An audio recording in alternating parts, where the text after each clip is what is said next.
Hello, YouTube. Welcome to my channel where I discuss marriage, politics, and sports. Today, I'll be talking about courting and vetting a woman for marriage.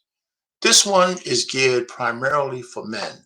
However, I would encourage women to listen up because there are lessons in this for you as well, especially if you're a modern woman and don't have a clue or never even cared to know what a man thinks or what a man really wants.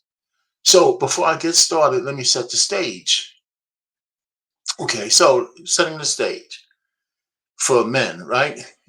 This is about a single man, age range 27 to 35, with no children, and you're now solely courting a woman and vetting a woman for marriage. What is the best mindset for you to be in?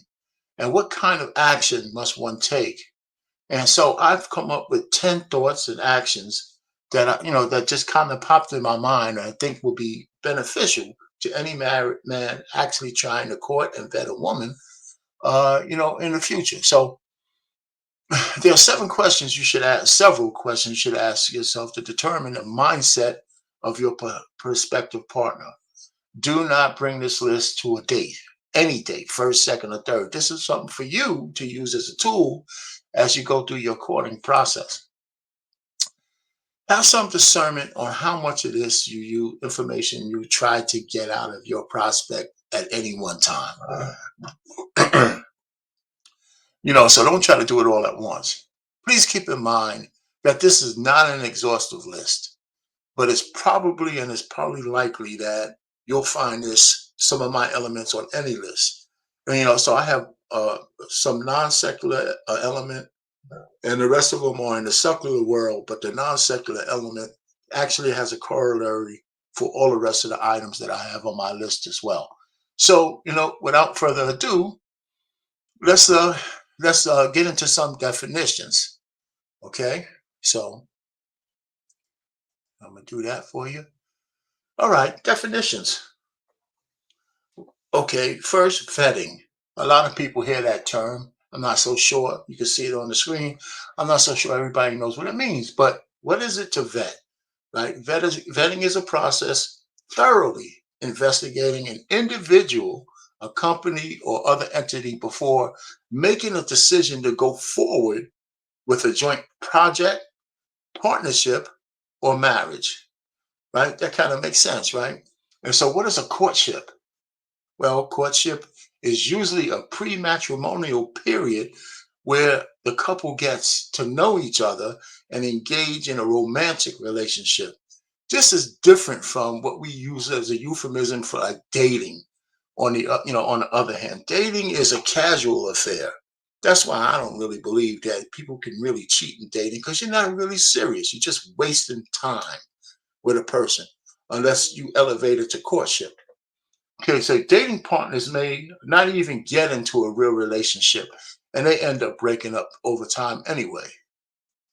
All right, so let's get started. So, ground zero. So, and then I call it ground zero because a man has to look inwardly to find out whether, he has his personal status and his plan identified and in place. Do you have a plan and are your priorities straight? And are you a man on his grind? Okay, on your grind, right? You don't have to be a finished product. Don't let anybody tell you you have to be. You don't have to be a finished product. However, you should have a stable income. That's key. And be able to pay your bills and have an outlook and a plan for your future in reasonable increments. All right. So, have your plan in increments. Okay. Ask yourself, are you ready to share your life with another person without disrupting your plan? For example, where do you see yourself in 1, 2, 5, 10 years, married or not? All right, so here's the 10 key elements, and I'm gonna, talk to you about them one by one. Okay, this way we can take our time and go through them, and so you can understand them. Well, the first one is non-secular literature that is recommended for religious couples. with devotions that reflect the concerns that many couples may face. Okay. There's a best-selling NIV, New International Version couple devotional Bible, which is designed to help you build your relationship, using the foundations on the Word of God. Okay. These devotions cover just the typical things we talk about: communications, work, career, sex, money, other things such as step parenting, and you could just go through this. So you can go through that. You can get a copy of that. And what I would suggest, if you do, get two copies, one for you, one for your prospect, and y'all can read it passage by passage and discuss, your interpretation of what you read. Take notes, and then you can both go to a counselor to fill in the blanks. So that's element number one. Element number two. Okay, set your physical standards. As a man, especially a black man, we're not used to, identifying what we want from our women, and we need to actually start doing that more. We could eliminate the riffraff. We could eliminate wasting time. Now, you're not just looking for a girl to smash. You're looking for a woman that you want to dedicate your life to. Okay, so it's different, right? So you need to kind of set your mind on what kind of aesthetics do you want this woman to have. Okay, what kind of physical attributes will satisfy your visual needs.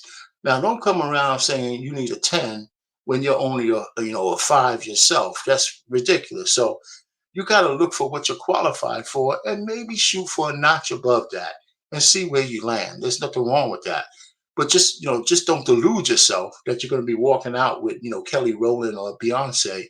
And if you're lucky enough to land that chick, you better be able to handle it. Okay. Okay. So that's one thing. Uh, so do you have a fitness requirement? Right. And if you do have a fitness requirement, you can't have one just for her. You have to have one for yourself as well. So, that's one of the requirements that I failed, for me personally. But my wife, she's still pretty cool.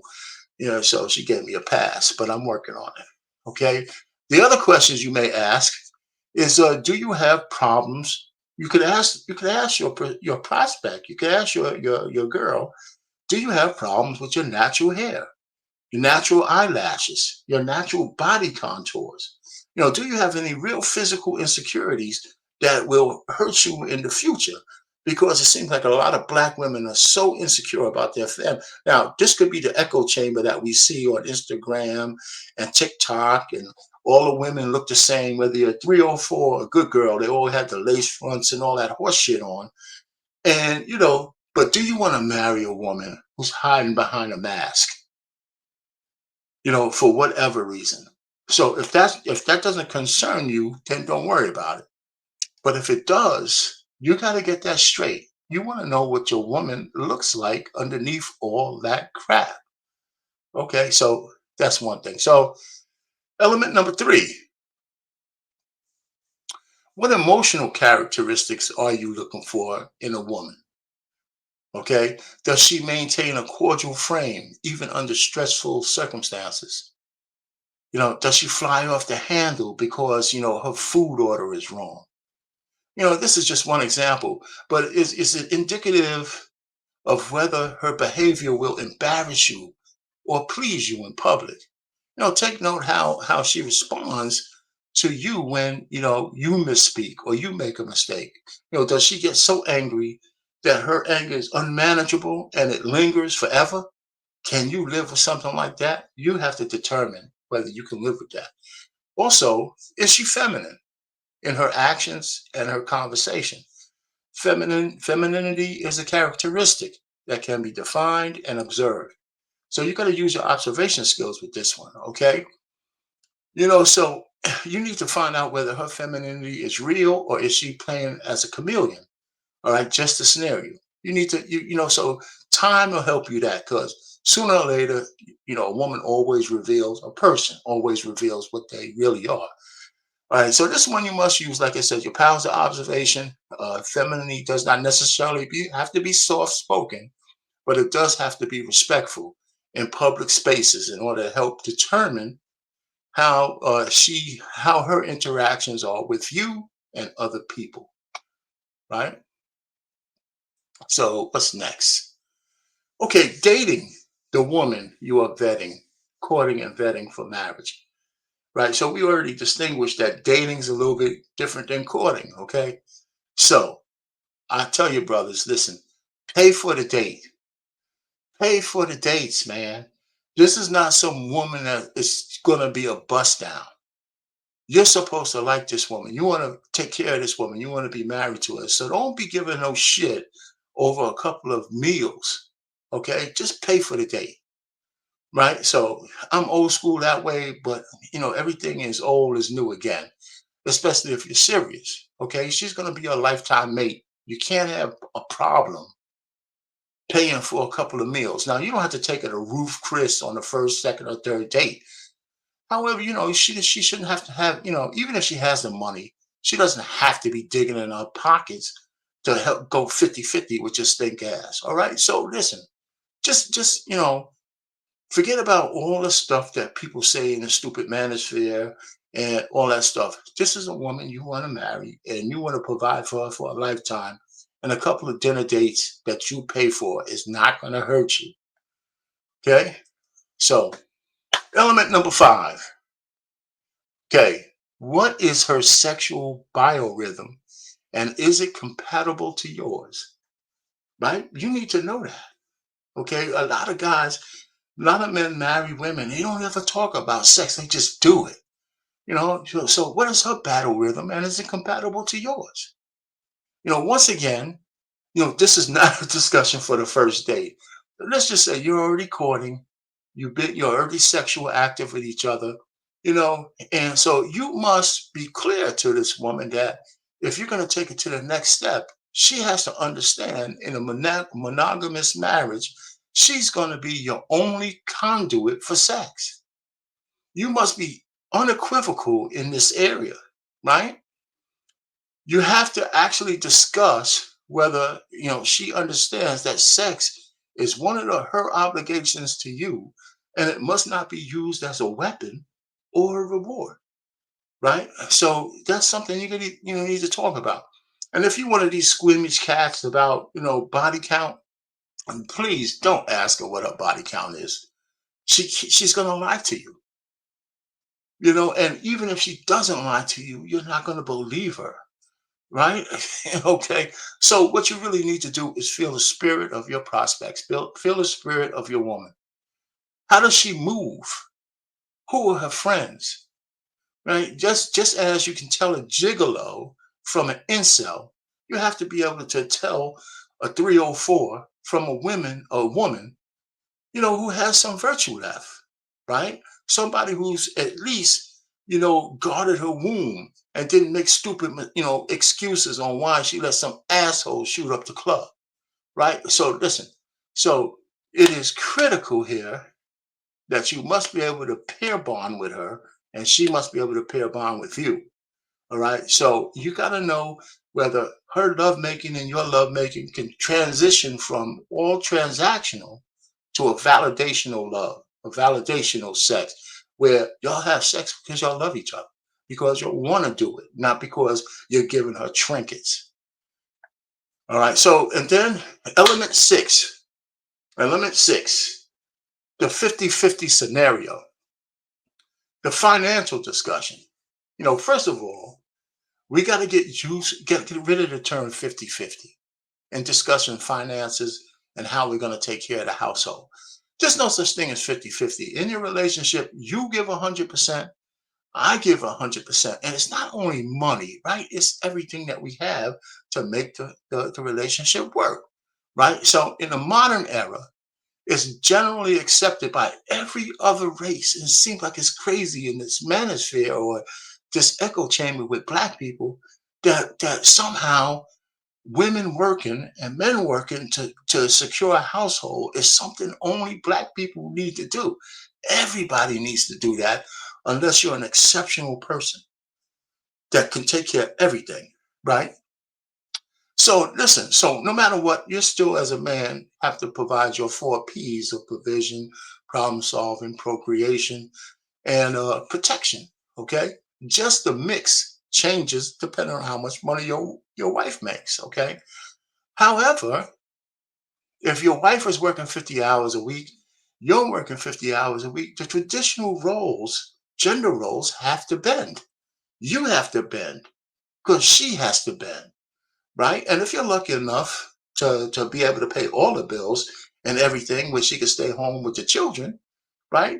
You got to understand that chasing those little kids around all day is a job. It really is a job. So you still may have to do some things. For example, I wash my own clothes, and when my kids were old enough, they washed their own clothes, and my wife washes her own clothes, for example, because we all have a different battle rhythm for when our clothes need to be washed. So it just made sense. And so I cook, every so often, specialty meals. And my wife does most of the cooking, but I don't mind getting in the kitchen. Definitely nobody touches the grill but me. So those are the kind of things that, I clean my own man cave and my own space, that kind of stuff. So, you got to mix it up. So you can't be hard over it. Now, there's only one thing, there's only one square in your household that can't move and without negotiation. And that's you being the leader. You gotta lead your household. So that's the one square out of it all. 50-50, what I mean, sharing expenses, all that horse shit, you need to be the leader. Because if you're not the leader of your household, no matter how your woman is, at some point she's gonna lose respect for you because she's looking for somebody to take care of her, to cover her. And women are not supposed to cover men. We cover them in a marriage. Right? So, just so that's just something for you to take with you. There's all kinds of complications that could happen once your woman loses respect for you. You know what that could be, just like I do. We don't have to go into that. All right.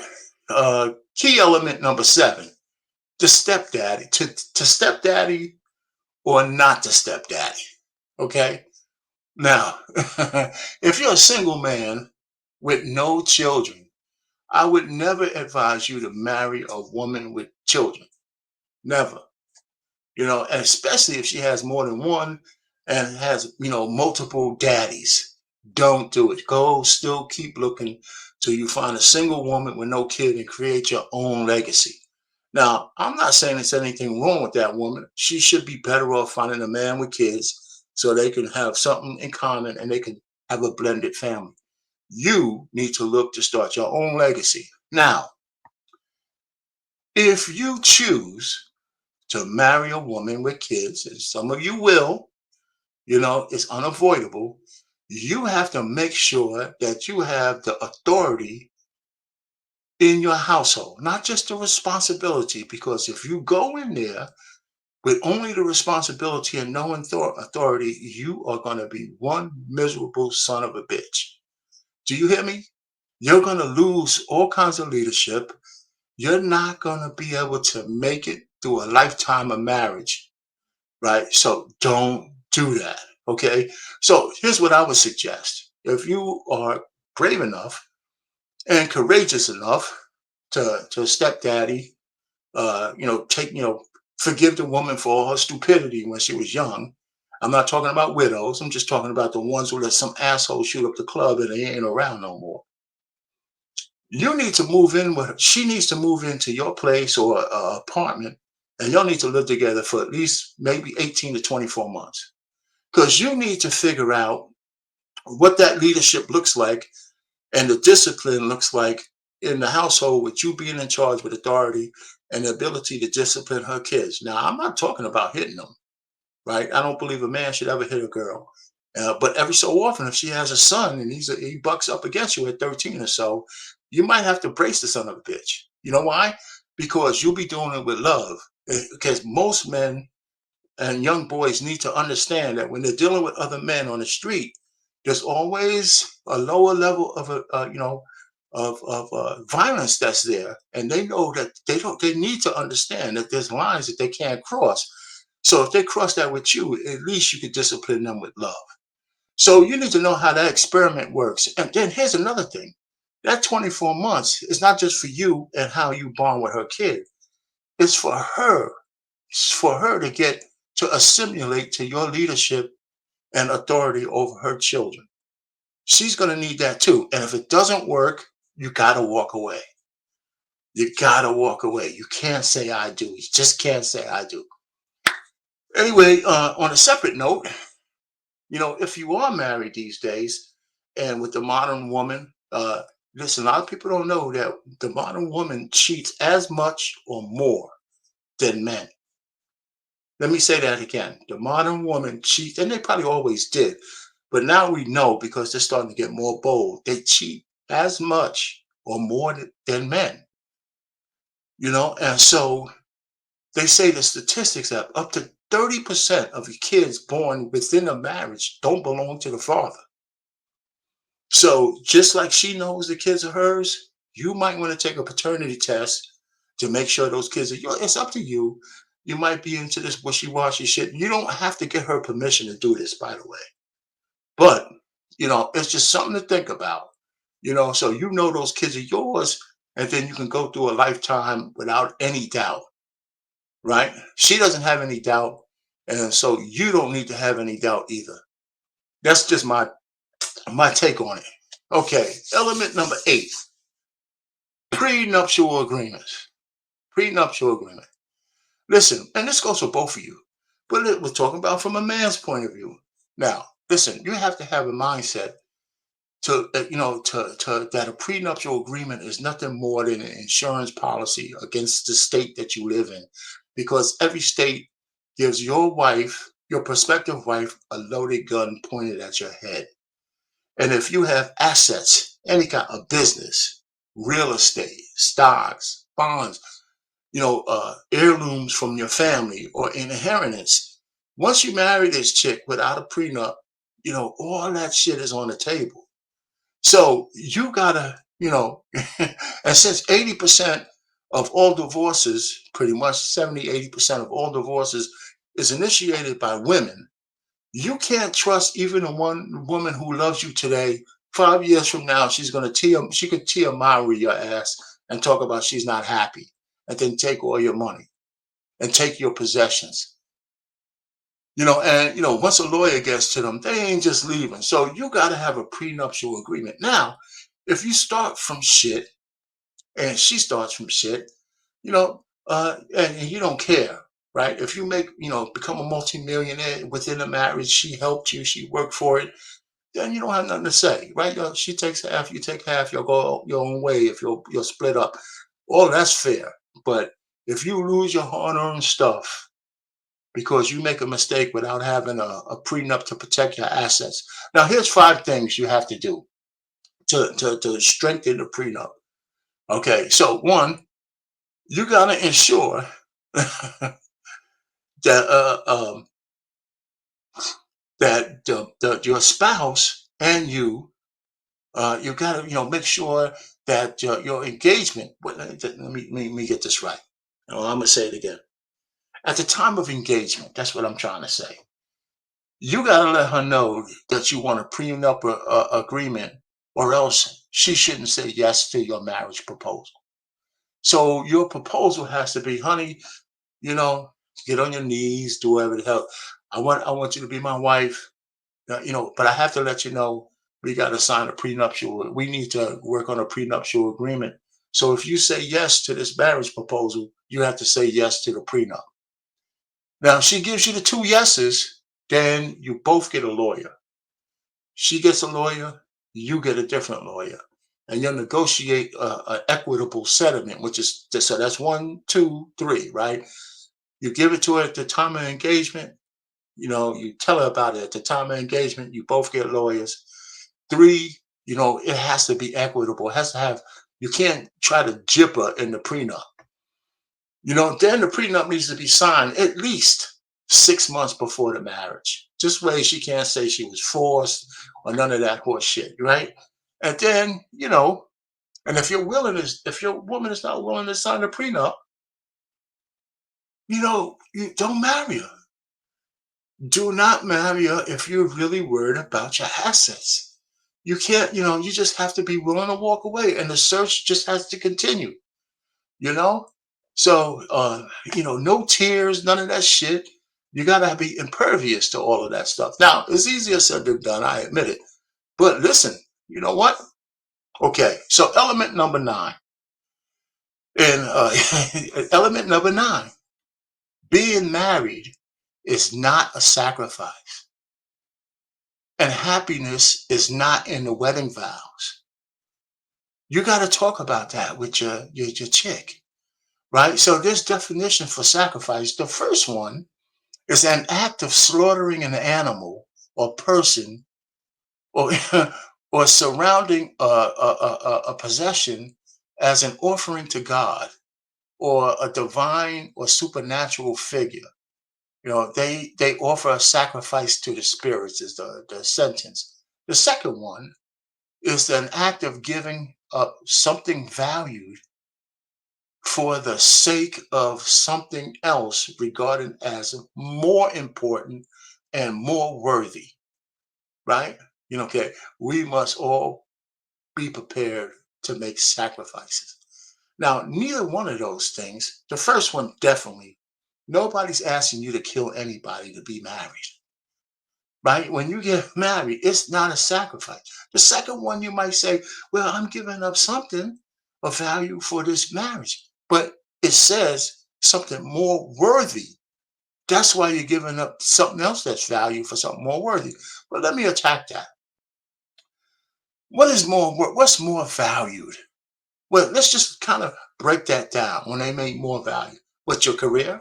Well, you could have a career and be married at the same time. What is travel? You could travel and be married at the same time. What's more value? The only thing, after you strip all the horse shit and all of that stuff, the only thing that might be more value to the man or the woman is to be able to bust somebody's cheeks or get your cheeks busted without guilt. That's the only thing. So marriage is no, that's the one thing most people think they sacrifice to have one person. And to believe it or not, it ain't that hard to be in love and have sex with one person. I mean, all the rest of this shit is just stuff they put in books. You got to mix it up. You got to do stuff. You take some breaks. All this kind of stuff. But it's the thrill of having some asshole bust your cheeks, or for a man to go out there and fool around with another woman, even if some of them are fine. Is that worth a marriage with children and all that? I don't know. I don't think so. So marriage, we gotta stop saying marriage is a sacrifice. I see people coming, oh, marriage is hard and all this shit. That's just absolute bullshit. I've been married for 36 years. We have our ups and downs, but this hard shit is just, it's crazy. I've never had a more support, and I never give more support than a person than I do with my wife, and she gives me. We just feed off each other. Our girls are set, they're grown, and they're doing their thing, and we're happy.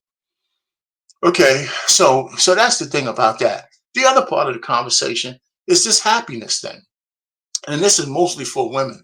Guys, you got to talk to this girl about how important is her happiness to her, and if does she have a fairy tale, childlike baby obsession with being happy, and does she think it's your job to make her happy as opposed to her own fulfillment based on the deeds that she does?